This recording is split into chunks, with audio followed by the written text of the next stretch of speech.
Hi, everyone. I'm Denise Garth, Chief Strategy Officer at Majesco, and you're listening to the Future of Insurance Industry Leaders podcast series. Follow along as I interview the best and brightest leaders in the insurance industry and insurtech landscape to bring you the latest in digital transformation, innovation, industry trends, challenges, and opportunities, as well as next-gen technologies. We use our experience to anticipate what's next without losing sight of what's now. Stay tuned to find out your next now.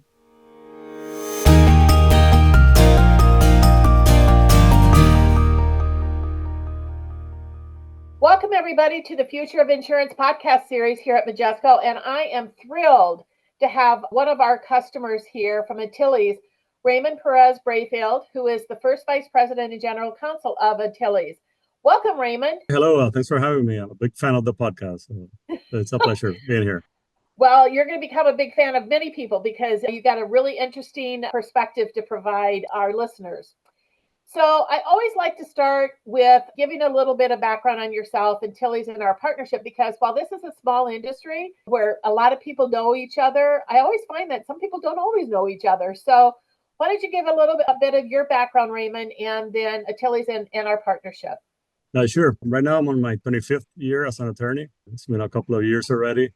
I graduated from the University of Puerto Rico Law School and then went on to take the Institute designations, CPCU, ARM, and a couple of those. My first 15 years working in the industry, I was a litigating lawyer and a coverage attorney for insurance carriers. So I spent pretty much 15 years dealing with other attorneys and with judges. Halfway through that time, I started TPA, a third-party administrator for claims for carriers, as well as independent adjustment services. So that gave me another unique experience, pretty much becoming, as well as an attorney, as a claim adjuster at the same time.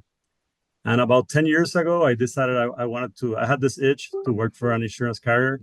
So about 10 years ago, I started working with insurance carriers with different positions. First started as a legal affairs manager. Then I worked as a vice president of claims with my previous employer. And for the past 2.5 years, I've been the general counsel for Antilles Insurance.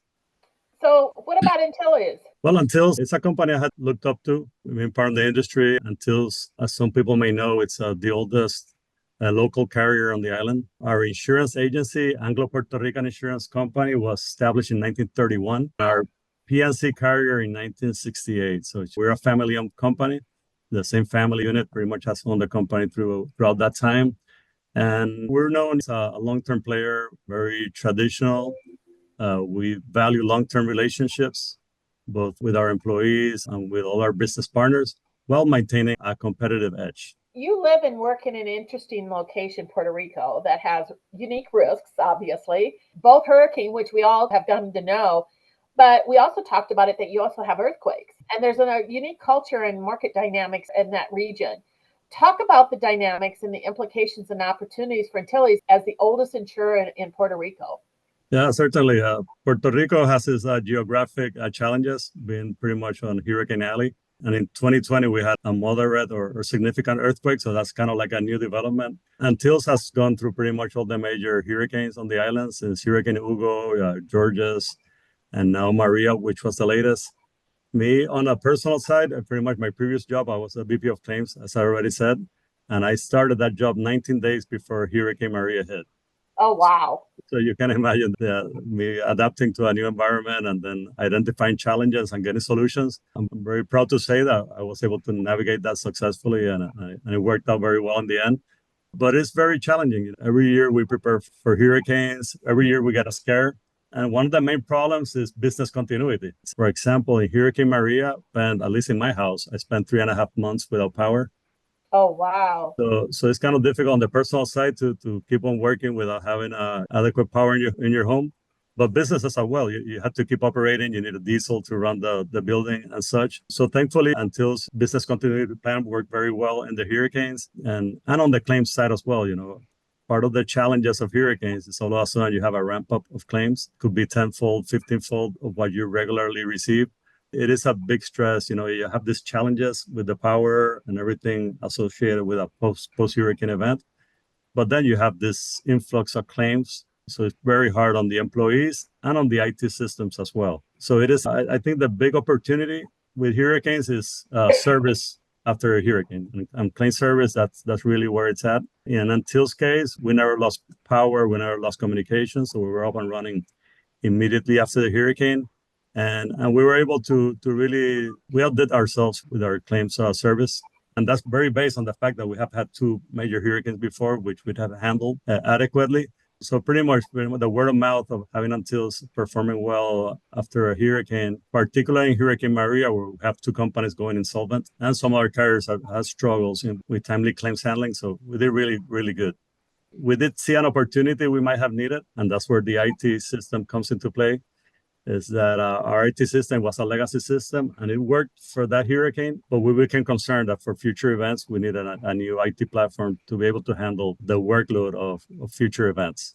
So that experience that you guys had with the hurricane, the need for that business continuity, I think has been really a key part of your transformation journey, moving from legacy to a modern next-gen solution that you're using from us from a Majesco standpoint.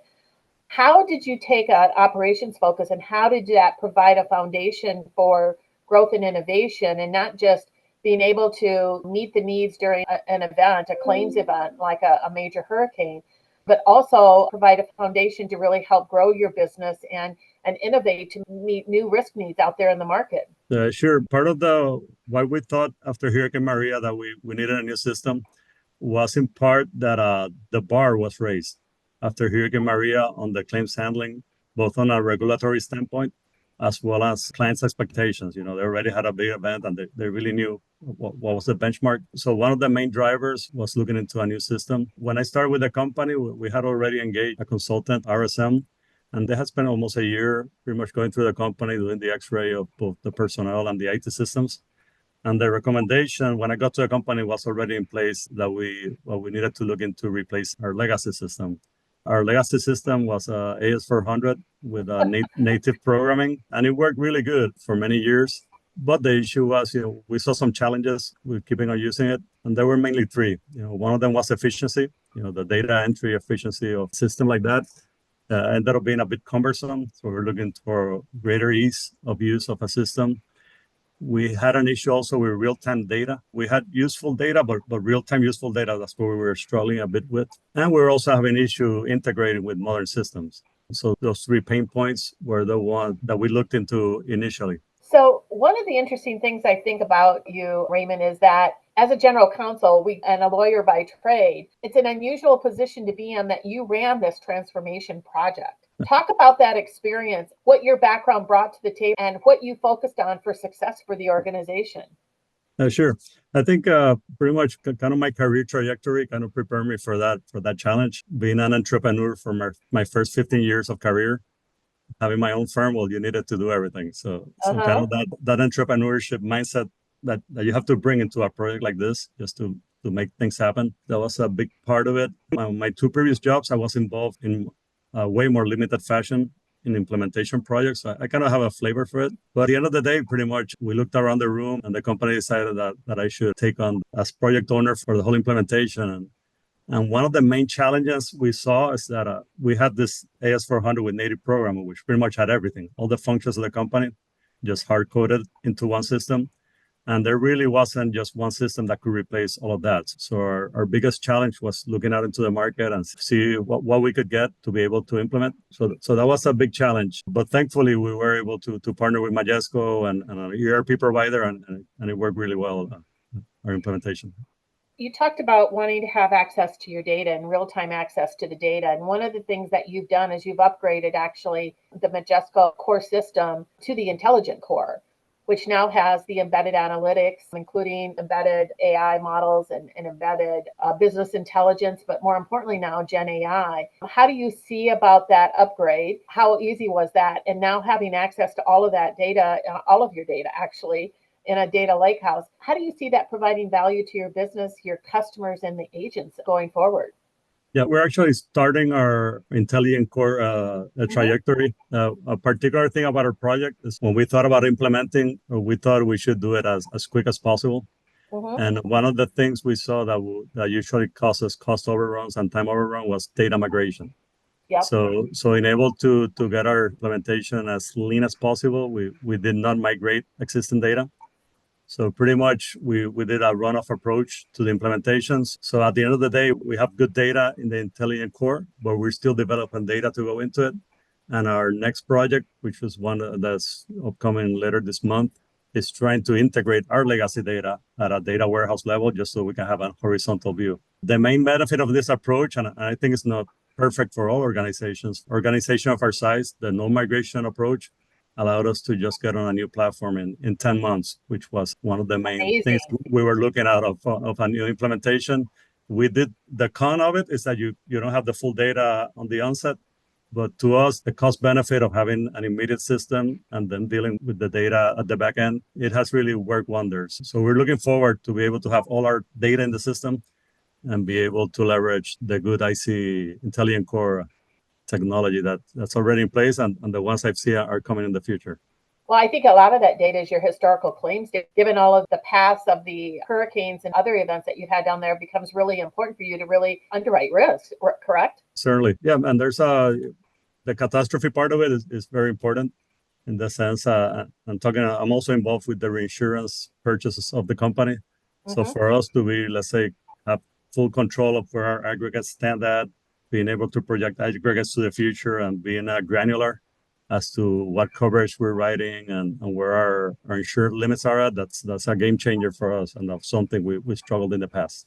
I think that's a really great point, is the importance of having access to that data and understanding the overall risk profile of the portfolio of business to be able to get the best prices that you can from a reinsurer. I think that's an understated value that many insurers don't really think about up front. They're thinking more operationally, not necessarily the overall impact of it. Would you agree? Yeah, certainly. It's a big improvement. Yeah. As you looked at technology options and partners, what did you look for in both? And what were your expectations of our partnership, and how have we met those expectations? When we started out, I started a fresh approach, and I looked at the whole market in the procurement process to try to see what options are out there. As you know, the procurement process is time consuming and it takes a little while. That's normal. So we did invest at least like 10 months in procuring a new system. When we saw all the system's capabilities and pretty much whether they fit our profile. In the case of Majesco, we have already been a partner with Majesco since early 2000s, where we have been using the commercial policy module. So for us, although we saw other solutions, we kind of saw that the capabilities of your suite was excellent and it was a great fit. But the other value was that we were already Majesco clients. So in a sense, a big part of our premium resides on the commercial property parts. So at least those underwriters, it wasn't a big change for them. So it was great. We pretty much decided to go with the full suite. I saw the advantage of just having one system integrating by itself. And once we were familiar with the commercial policy, once we saw the billing and claims module, we were sold that was the best option for us. In our case, the implementation was performed by Majesco itself, employees. That was really great, and we had an excellent experience. We appreciated the implementation framework that Majesco brought to the table to keep everything from blueprint to the delivery, pretty much everything very well documented and very clear. And the good thing is we stayed on budget and on time. So in that sense, we were very, very pleased with that. And that's not always the case for many projects. So congratulations to you guys. Thank you. So with that experience, what best practices can you share with others who are just starting this process? And I could talk a bit first about a general counsel going into this, and the fact that what is a modern general counsel? Pretty much traditionally, the general counsels would be the legal department where you would go to them and pretty much they would say no to everything that the business side would bring to the table, just the fact that it's risky and pretty much you had legal people who really didn't have a business outlook to it. So in my case, I consider myself on the modern general counsel part, where you're pretty much an operations executive that is a lawyer as well. The modern general counsel is embedded into the operation, and I believe the general counsel should contribute to the bottom line of the company. Yeah, and that has different manifestations, but at least on the operational side, we need to be in touch with the problems we might have, the solutions, and what's the right mix of talent and technology to solve that solution. And in that case, I think that's an essential part, and what has enabled me to successfully run a project like this one. We also, the general counsel should leverage technology to try to get insights into things that the company is not seeing, probably opportunities we're not seeing. And that's where the intelligent core really comes to the front. As to best practices on the operational level, what I've seen, the best practice should be, cross-training between the business users and the IT employees. I think long are the days where there were two different silos. I see a lot of benefit in business users having competency on the technology side. They don't need to know how to program, but they should have competency of what a system cannot do, and bring ideas to the table, as well as IT employees having a lot of knowledge on the business side. And by attending recent conferences as such, I've been seeing that cross-training happening. I've been seeing IT personnel in technical business meetings, as well as business guys on IT courses. And I think that's clear. That's a clear need for a company. The other best practice, having a clear vision on the implementation and effective communication between all the stakeholders. It is a group effort. Everyone needs to be involved, and everyone needs to buy into the process, because there's a lot of moving parts. And if you don't have everyone aligned with a clear vision and a clear vision, a leader with a clear vision, that's where you could start getting the cost overruns and the delays, and then no one's happy and everyone starts screaming. And finally, on the personal level, the project owner needs to keep the calm with the team and needs to keep everyone focused on the prize. There's a lot of distractions that come with implementation, a lot of noise. You just need to give focus, kind of stoic-like, and just work for the final goal, and try to eliminate distractions. I love that. Keep the calm. Yeah. So one of the things I like to do to kind of conclude the podcast, Raymond, is to have all of my guests give me one word or phrase that describes the future of insurance and explain why. So what would yours be, Raymond? Sure. I'm looking at it from an operational side, obviously, and to me, it's agility. It's the nimbleness to be able to be agile within a company, to identify problems, identify solutions, pivot from your set plan when you see that it's not working. And I think nowadays you have to be agile as a team, and how you manage to be nimble on your feet and work for results. I think that's key. Yeah, and today's fast-changing market and fast-changing risk, that's absolutely critical. Well, thank you so much, Raymond, and thank you for the partnership. We're thrilled with the fast implementation you guys did, a very successful one, on time and on budget, not heard of very often. So congratulations to you and the Antilles team, and we're looking forward to a lot of exciting things ahead there as a partner. Excellent. That's great. Thanks for having me. Thank you, Raymond. All right. Take care. That's it for this week's episode of Future of Insurance Industry Leaders podcast. Subscribe to our market-leading podcast series, available wherever you get your podcast from. Thank you for listening, and be sure to tune in the next time.